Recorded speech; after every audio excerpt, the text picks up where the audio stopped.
Le 7 décembre 1941, un dimanche matin tranquille à Hawaï, et en quelques minutes, le monde bascule. Des centaines d'avions japonais surgissent dans le ciel. Leur cible, la base navale américaine de Pearl Harbor. Sans prévenir, ils bombardent tout. Le ciel est noir de fumée. Les navires explosent. C'est le chaos total. Mais pourquoi le Japon attaque-t-il les États-Unis? Parce qu'à cette époque, le Japon veut dominer l'Asie. Il a déjà envahi la Chine et vise les colonies du Sud, riches en pétrole. Sauf que les États-Unis bloquent tout avec une mesure de contrainte sur le pétrole et le fer. Le Japon est à court de ressources, alors, pour continuer sa conquête, il décide de frapper le premier. L'objectif? Détruire la flotte américaine du Pacifique à Pearl Harbor.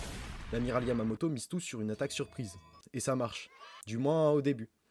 En moins de 2 heures, 8 cuirassés coulés ou gravement touchés. 200 avions détruits, plus de 2400 morts américains. Côté japonais, moins de 100 pertes. Une victoire éclatante, mais trompeuse. Car les porte-avions américains, eux, ne sont pas à Pearl Harbor ce jour-là. Mais ils vont bientôt revenir. Et ils sont très énervés. Ils vont se venger.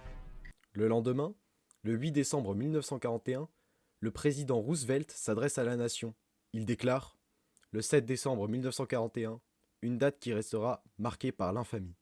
Les États-Unis entrent officiellement en guerre.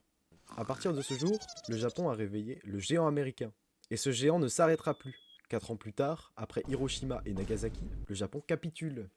En bref, Pearl Harbor c'était censé être une victoire rapide, mais c'est devenu le plus grand tournant de la guerre. Un coup de tonnerre qui a changé le monde pour toujours.